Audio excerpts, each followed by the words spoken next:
So it's been a while since I've done any of these, and I feel like I want to put this out beforehand. So let's get started.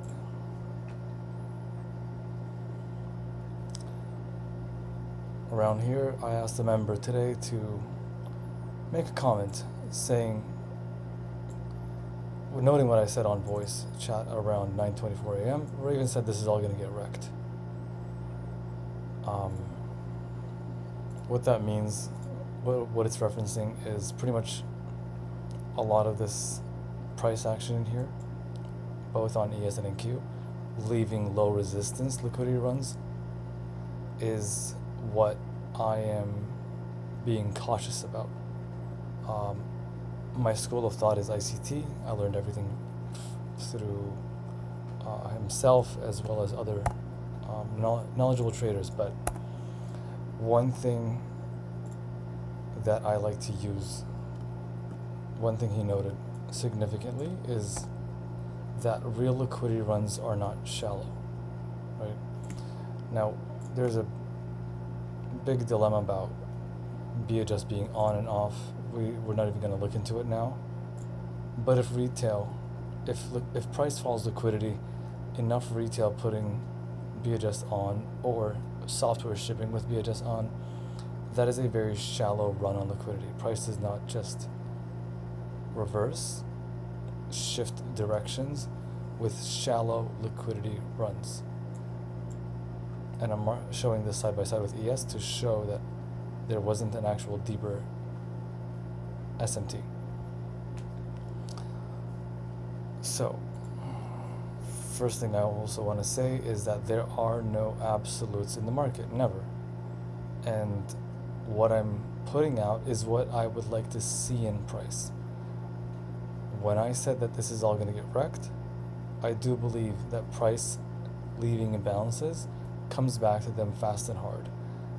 One of the things that I discussed in the group was a term referring to the market being rational versus not. And apparently, I had posted about this back in May 19, and in this area you can see that I'm putting a rational thesis for price versus something that is a smaller form of manipulation, dealing range for price to go up only juice market. Furthermore, put another thesis: if price really wants to offer fair value, it would go to a minimum in here and expand higher for either ES or NQ. And this is my irrational market drawing liquidity to the upside, aware that if we're leaving these things behind, then it's fragile. I don't know what it is, but something about spending thousands of hours in front of the market, in front of candles, especially lower time frame candles, intraday candles. I get to see the behavior of price, right? And some of these candles, if we only look at them from a daily perspective, from a much larger time frame perspective, you don't get to see the flaws. It's almost like building a house, but using toothpicks for structure, right? And what is fascinating to see is that price literally just crumbled back within a couple of weeks. A few weeks later, price just is literally trading below these levels. And I make note of this because I do keep track of low resistance, something I heavily focused on after studying MMXM and T-trades. And you can see that price leaving those inefficiencies behind wipes away months of progress in less than 21 days. This smackdown that just happened took a much shorter time span than all of this euphoria being built in, right? Being engineered. And that's why I'm putting this out, because I'm not trying to call market top or market bottom. In fact, I don't want the market to top. Um, I respect MXM significantly. I am very optimistic about many things in life. I don't want to look. I never want to have a negative outlook, and I say this because he posted something about DXY being in a multi-year consolidation, and that the moves, when it breaks out of it, will be biblical, right? Or can be biblical. I'm not too sure what term he used, but the point is, I am not a bear, to clarify everything, right? From the get-go. I'm also aware that price can actually climb up in a healthy, sustainable manner by just expanding, retracing, versus the times that it just keeps going up like there's no like there's no tomorrow, basically. And so you can see the climb up in 2020, 2021 when there's real liquidity being injected into the market by the Fed, multi-trillion dollars, versus now, right? And you can see how, to me, this looks fragile. Just things I've seen over time in price suggest that. But the idea is that if we leave this behind, right, I can anticipate, God forbid, a black swan, because I truly believe that the real liquidity runs are not shallow, and we have been in an upgrind for about a year now. And the reason I mention this is that price leaving these elements behind is something that I'm not too keen on. I posted something on Twitter. Let me see if I can grab it. Give me... Pause the stream. I can't pause the stream. I guess we'll have to deal with it.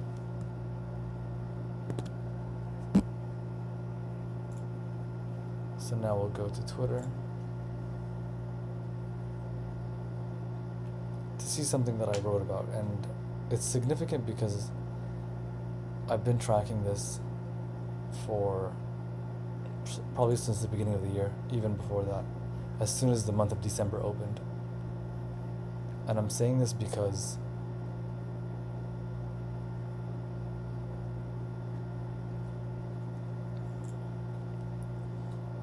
there's a lot of context behind this that I'm not even writing, but I'm also not accepting any replies, or I guess anyone that mentions. Oh, I guess I have to mention somebody to be able to reply. I'm not looking to engage anything in here. I'm not engagement farming. I'm not doing anything except for the fact that in this area I've talked about many times before, this is where, from an investing standpoint, when price reaches this level, if and when it does that, and I don't have more capital to consider buying in discount, right? Which is similar to Warren Buffett's approach. I don't follow Warren Buffett. I don't track his trades and whatnot. But the point is, I respect the guy. He's not looking for Jim Cramer or the media to say, hey, you know what? I think Bitcoin goes to 100,000. Let's get in here, right? He's not waiting for that public awareness to say, you know what? Let me buy Bitcoin right here at the very top near the moon, because we're going to go to another moon apparently. I put this out signifying or like illustrating a standard deviation from the highs, a fib retracement OTE in deep discount, and this represents the December contract rollover gap for both ES and NQ. I say this because if you check your charts, I don't believe that there was a time that price did leave this behind. Even a couple years later, it came for it in a flash crash type of manipulation move to expand even higher, right? I'm not calling for a crash in the markets. I am not a bear. I am not excited for any downside. I only play the downside if I'm playing it from that perspective through hedges. I'm primarily talking from a standpoint of investing, capitalizing on upside. I know that this is less sustainable than when it actually liquidates participants, takes major key lows, pools of liquidity. This is too shallow, right?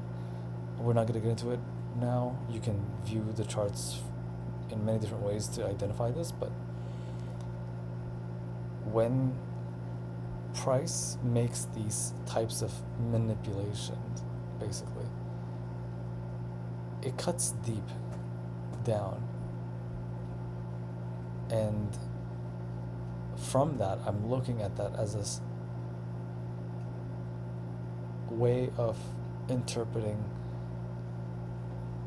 how to maneuver through the fear, how to start considering going a little heavier for long-term investments, because the market obviously is designed to go up. The VIX is not designed to stay up, and the market is something that if you had planned from your teenage years to just slowly average in, right? It's a money making machine just through investments without even trading. But from this standpoint, I'm not too keen on price leaving this behind. And I'm saying this because I am seeing euphoria. I'm seeing people saying that this is April all over again. We're just gonna rip back up. And I wanted to hold myself accountable on what I believe price is likely to do, or what I would like to see in price. In fact, let's just clarify that, I guess. I would like to see price pull back, right? Close inefficiencies first. If we get a rip into CPI tomorrow, just like what happened June 12, I believe, right here, price just boomed up, no manipulation, just expansion up. What did price do to it when it came back to that same area? That was CPI. Go check your Forex calendar or your Forex factory calendar or any economic calendar. And I'm bringing this up because I had a plan with some logic behind it, explaining why I would like to see price before the close today put in some relative equal highs and then start attracting some sellers, basically, right? For clarification, I don't believe in buying and selling pressure. Again, I'm in ICT's school of thought, but it is a way of inducing, right? Or I guess luring in less informed liquidity, basically. The trade itself, the plan, the logic behind it didn't even work out. There was almost no alignment whatsoever, and it in fact pushed up one more time before the close, and I wasn't interested in capturing that little bit of upside, but it made me wonder why and how price, or I guess why did price expand higher. And I got to see later on Twitter, on different areas, that price doing what it did into the close attracted some people into wanting a gap up, and that can happen. It wouldn't surprise me. But knowing the next day model, knowing weekly profiles, right? One of the reasons I took this trade on NQ to the downside on that day was primarily because we opened the week up, or not we, NQ opened the week up on Monday without ever retracing, right? Or manipulating below the weekly open. And one of the main targets I had was going to the weekly open. And that happened to be on Thursday into Friday, retracing, and that's it. And so when you see this type of expansion with hardly any accumulation of longs, right? Or if it's really bullish, price would actually manipulate a little bit before expanding higher. Um, I accepted the risk at that time. It was something that I did. My fills are on Twitter on that day. You can check them out yourself. I went in gradually, light size and so on. But I'm also aware of how price just opened this week with hardly any manipulation. Again. And I say this because I just want to express my own opinion, my own view of what I see. If people see this as April all over again to go back up, then I can say that this is similar to July 12 all over, or 11 I guess, all over again. Am I going to force it? No. I do have to wait for a time alignment. There is a reason why I keep track of the opening times, those price levels. I'm glad T-Trace made that video, but the point is that I do believe that when price opens up above midnight, hardly manipulating or cleaning out sell side, leaving inefficiencies, leaving low resistance, it will clean up money, right? And this goes back to what I had mentioned on how and why I see that this is all going to get wrecked. In my opinion, price doesn't leave that behind in that form. Don't when it double bottoms like this. Let me actually make sure. Sorry about that. I guess the indicator loading up didn't show up ES, but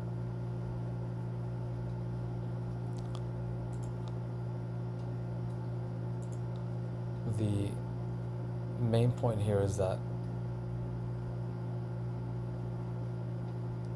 I wanted to put up the game plan beforehand to keep myself accountable publicly. I don't really like to record videos. This was literally almost like an afterthought. I hadn't planned to make this video, but I wanted to make it because I'm tracking many elements, especially like under the microscope or x-rays or whatever you want to call it, through what seems to be solid on or strong on larger time frames. When I boil it down to something smaller, I see these low resistance and inefficiencies that are left behind. And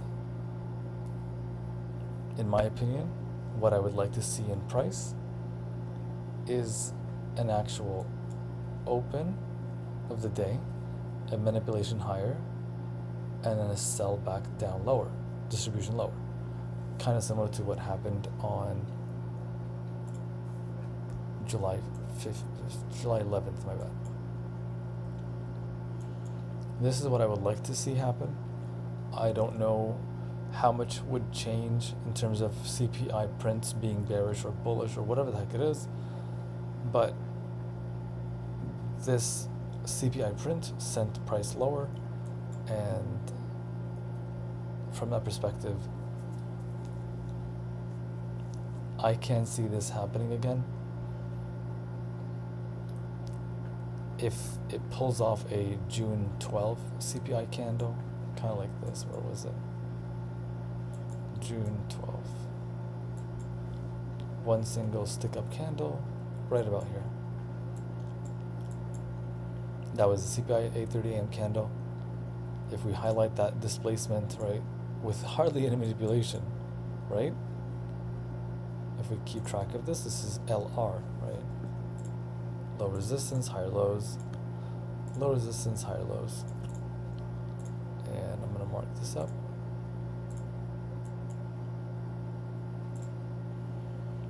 We just do FVG extended, same with this one as well. Compared to November 11, I think it was 2022, that was a very different CPI candle, right? It came with manipulation. It came with more reasons for it to do so versus price coming back to the same area and literally not even holding. It sliced through it like butter in NQ's case, and pretty much similar to like how ES reacted to it. If that was such a strong displacement upside candle, why did price behave like this around it, right? I am keeping track of standard deviations. It is a little bit tricky for me. I'm not getting a good consistent read on the proper swing points of it, but it's not my main focus. I use them as extra complements, but there are times where price will move in a certain direction and then retest the opening price of it, which is why I'm also tracking the monthly open, because the moment that August opened, we hardly got any manipulation. Let me see if I can pull this indicator again.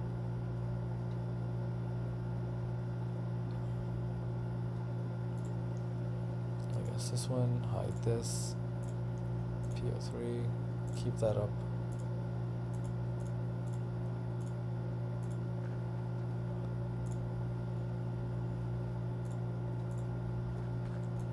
Will it keep track of monthly open? I guess not. Probably not. I was about to bring this up because it shows you, it can show you the actual monthly open, but it won't draw on a higher time frame.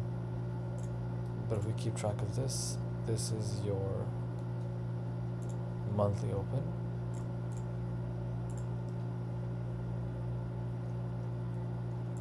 And this is also monthly open for NQ. And if you know how to read open, high, low, close, if you know how to make a thesis using Power of Three, it wouldn't surprise me for any of these instruments to touch the monthly open of the August, basically. I'm getting sleepy, but anyway, I think I covered most of the points.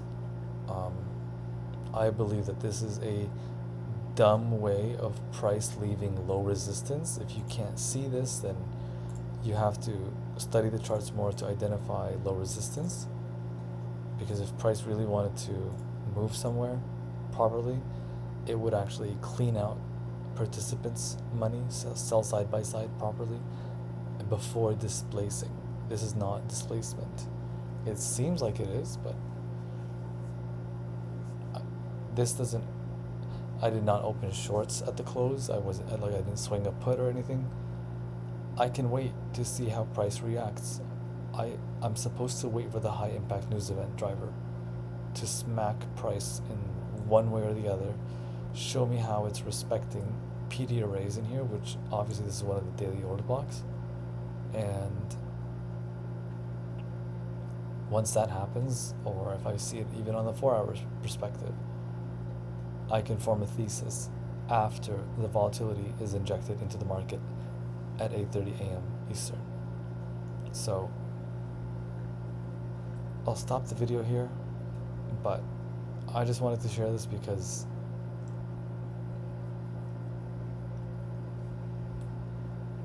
I'm not trying to be right. I almost want to post this publicly without even associating to my name. I'll decide on that, or I can reduce it. My channel's not even that big, so it doesn't matter. But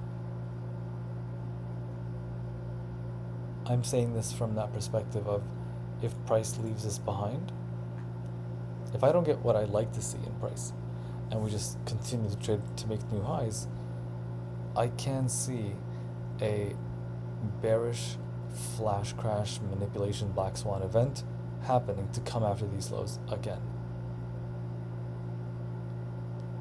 But this and all the euphoria, especially after today's extended, I guess, price action like candle, I'm even more aware of it. I'm even more aware that price did not even manipulate at all on the weekly open, under the weekly open, right? Forgot to actually tag this for you guys, but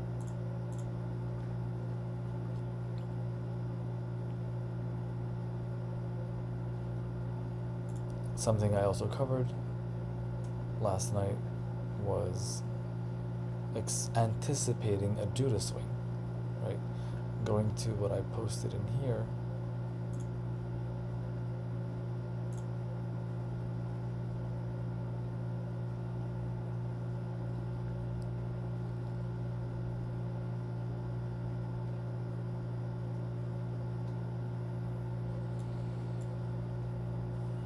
Looking at this price action, the way I open the TradingView app, I'm seeing that price just expanded up only, and I'm seeing this as dumb low resistance.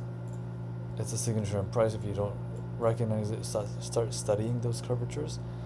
And I mentioned in here that if price at New York Stock Exchange opens above the 1800 daily open midnight 8:30 without manipulation, like a Judas or sell side liquidity being liquidated, then I'm bearish on the day. If it's aligned with the 10-hour candle, the 10 a.m. 4-hour candle. And so I also specify this again to read the plan again only if it opens above all time levels and there was no form of manipulation like a Judas or sell side liquidity being run over. I don't have to be looking for shorts. Price still has a few hours to liquidate sell side. Then I could be looking for upside setups if price wants to expand higher.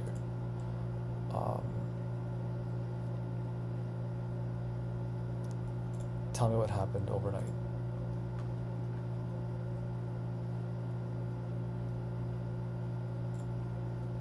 Do it for this and this. There was a Judas, and since there was no news aside from the PPI event, right, in here at 8:30 a.m., there was a Judas into, I guess, London, basically after London, and despite it not taking an actual pool of liquidity, which typically a pool is a low, an obvious prominent low, price made the Judas, proper manipulation, traded below midnight, took out some sell side, right, and expanded higher. As it went higher, it confirmed new changes in the save delivery that even if you waited until post 8:30 a.m. news PPI, you got to see even more confirmation where price expands, displaces, trades a little bit higher, manipulates back under below the 8:30 a.m. open for ES, dips into a fair value gap for NQ to clean out some sell side before expanding higher. That would tell you that the daily candle, if it was using 9:30 a.m., which is like SPY SPX, is now green on the day, right? And it kept going until a certain objective was met, and that was about it. And so I think we'll just end it here. I want to make sure nobody tagged me somewhere else. Lessons, okay. We are done now, and be safe.